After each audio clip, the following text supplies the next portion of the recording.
Hi bazala bami zethu, welcome to Umgosi noMagatsheni. I am uMagatsheni. Guys, I know I'm late ukuyenza le review about Married at First Sight season 2 episode 10 if I'm not mistaken. Yes, we are on episode 10 ne? And guys, I know ukuthi this review ngishaya ukudlula indlela engishaye ngayo last week guys, because I saw last week a lot of people they're not happy with the review. They're not happy with my own opinions, but I love it, guys. When when you comment down below, like now we bear your own opinion, because guys, sometimes into mina ngayibeka la ngicabanga ukuthi it's the right thing, not knowing ukuthi no guys, lento ishoyo eMagatsheni it's wrong and what is right is this thing. Siyabonisana ngithi sakhulisana impilo le umkhulo ukuthi ukhula ngolwazi guys, I understand. So mina mhlambe ngile umuntu akudala onama gadgets, because abantu abaningi they were complaining just because I said I did not buy act kaPortia. I just feel like uPortia is using ubongani because ubone ukuthi ubongani unemali. So a lot of people they said uPortia has a right ukuthi achintshe guys, vele umuntu uyamfunda, you get, vele umuntu uyamfunda. So on Sunday's episode guys, this past Sunday episode, so guys, this episode I want us to talk about uTshepo noPalesa guys.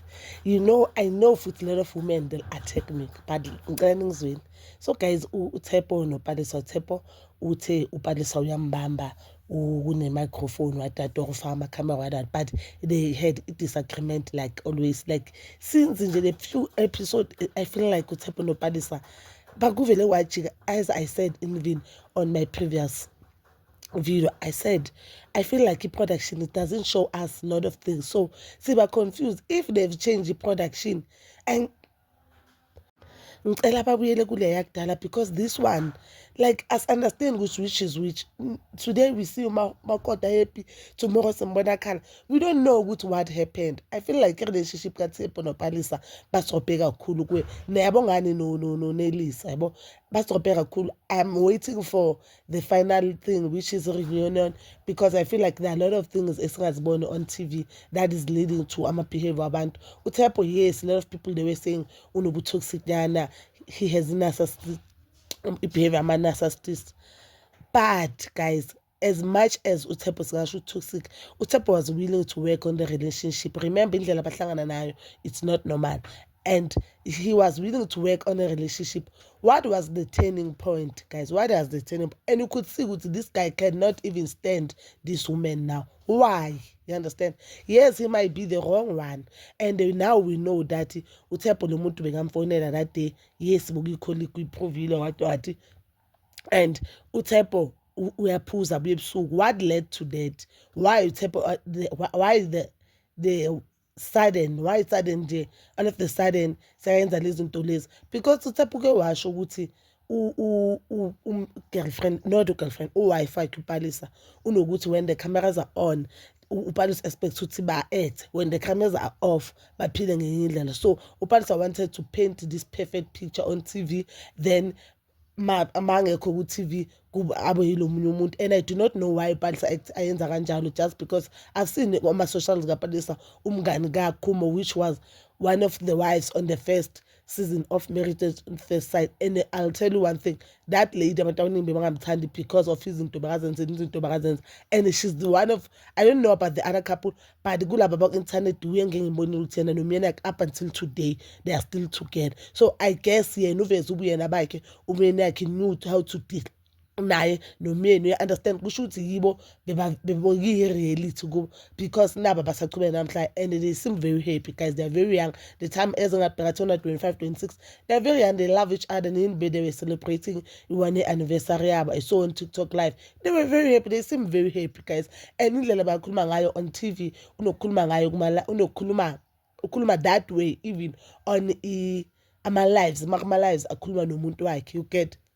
So uTshepo, yeah, guys, he decided yesterday to pack all of his things and move out. So into officially sebahlukene, then uyobona ngoba bahlukene azange baye ku-date izolo, but uTshepo they were given ama-boxes where on that box kunama-vows wabo kuney'thombe zabo zomshado, and you could see ukuthi uThabo was calling iy'thombe zabo zomshado wayobhalisa at the i-trash, this is trash, this is trash. Bekakhipha lezi kukhona yena kuphela engathi nalezi kukhona yena nefamily yakhe. So I don't know what led to this behavior, but uthe izolo uThabo makapheka ubhalisa calling the friend and afake ifone kula speaker, then atshela friend ukuthi you know what, uyatsamaya uyahamba friend, and okay friend vele that is the advice uzomnika yona ukuthi if ufuna ukuhamba makahambe miyeke mkhulula ahambe, but let's just be honest, angithi if ufuna ukuhamba makahambe mkhulula ahambe. Why kumele ubhalisa afake ifone on loudspeaker makhuluma nomkhozi wakhe? That is disrespect, guys. Let's just be honest, that is disrespect. And I know I'll sound as if ngikhulumela uThabo, or I'll sound as if ngikhulumela uMphehlisi, but that is pure disrespect. If you feel ngathi ufuna ukuhamba, why ungana peace? I just feel like ubhalisa naye self akanayo ipeace. Unazo ulo muntu okuprovokayo cause yena uthulile and knowing ukuthi wena uzocuma, then wena masewucuma u-actor kulento ayenzile kube ngathi umuntu wrong, but no, deep down she knows ukuthi uyeyisusile yonke lento le. I didn't understand the reason for the call. I didn't understand futhi at that time bangamtshela umngane wakhe. I mean like the friend is not a married expert, is not a counselor, akusumfundisi. I did not know ukuthi why bomela fonela umngane wakhe are friend uyahamba. That means you are involving abangani bakho into this marriage.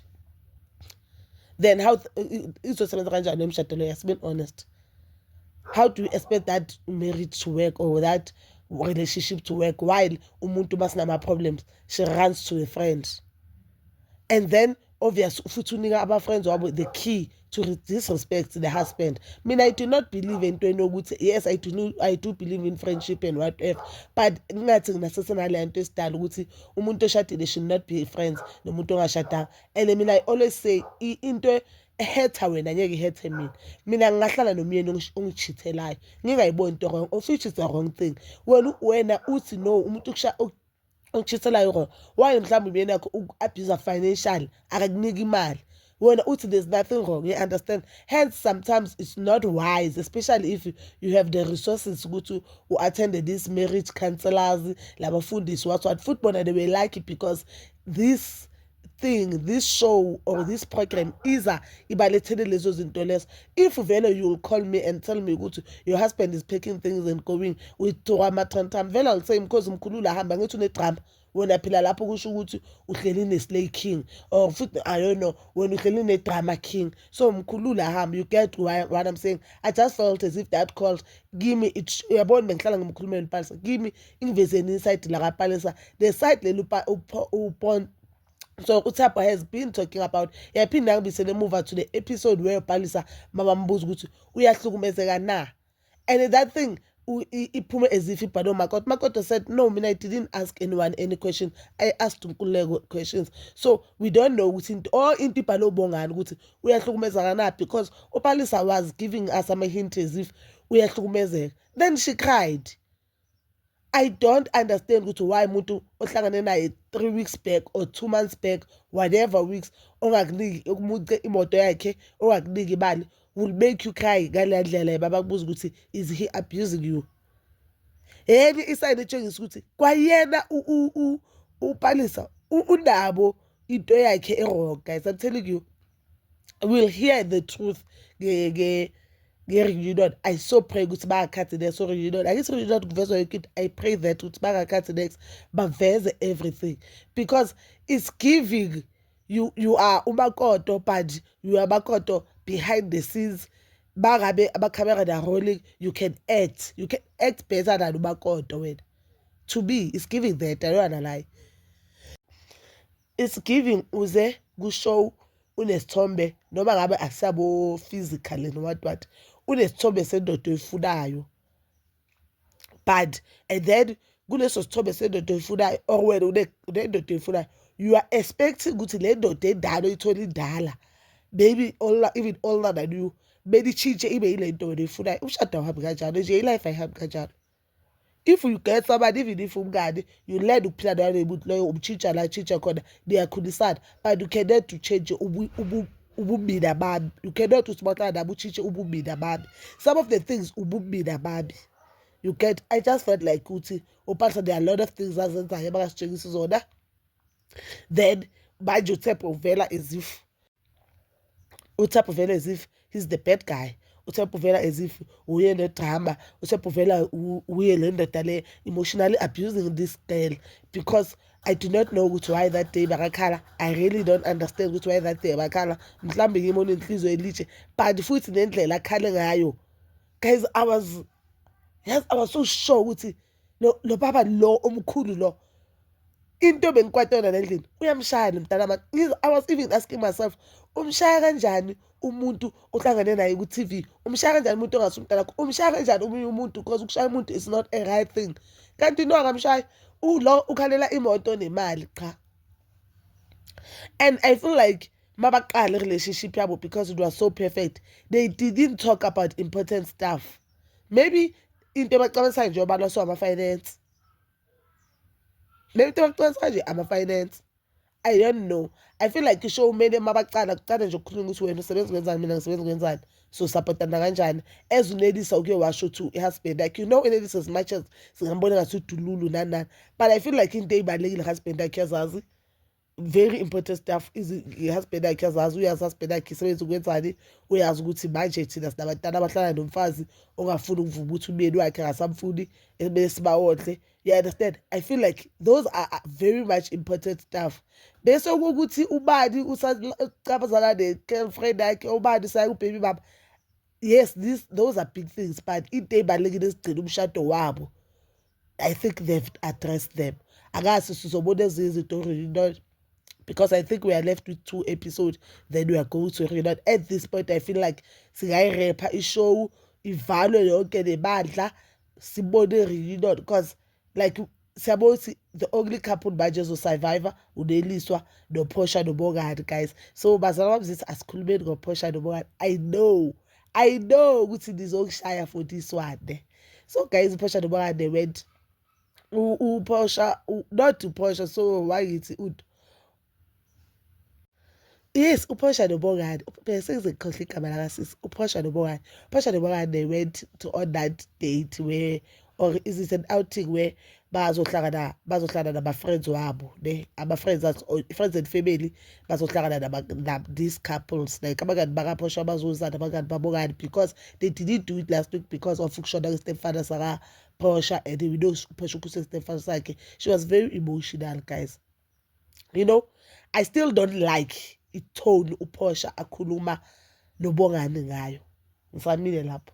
So uBongani bebakhuluma lapha on endlini, basesendlini drinking wine, and then uPortia said, before this show, before the Married at First Sight, I was not drinking alcohol, which I believe, guys. I was not drinking alcohol. Then uBongani said, I only started drinking here. I don't know why bekasho kanjalo.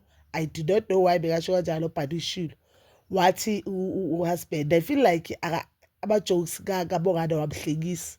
Khona ukuthi umuntu ayeze abe ne-shows, you know what, ngimhlekisile manje ngicobile kanti akahlekisi, nje inhlobo. So then wathi uBongani, so manje bangeza nje kuthiwa uyatesta, they would, if they've tested you before uzala, they wouldn't find any alcohol. Wathi, I don't like what you are saying. I really didn't understand. Mhlambe like sengibheka uBongani ebuhleni akusabona nabo abenzayo. Itone akhuluma, I didn't like it. Okay guys, asikhulume to the part le efuna ukukhuluma ngayo. uBongani noPortia no but they went and meet their friends. Umngani kaPortia nangu sekathi kuBongani emehlweni wakhe. Kusho ukuthi bayafana, that's why bahamba bonke. Why you are not i-type kaPortia. Guys, hayi mara nani ibhekeni yazi. Hayi mhlambe sokuthi yimi mhlambe nginabo wrong bami. Ngicela comment phansi bani ningabi harsh ne.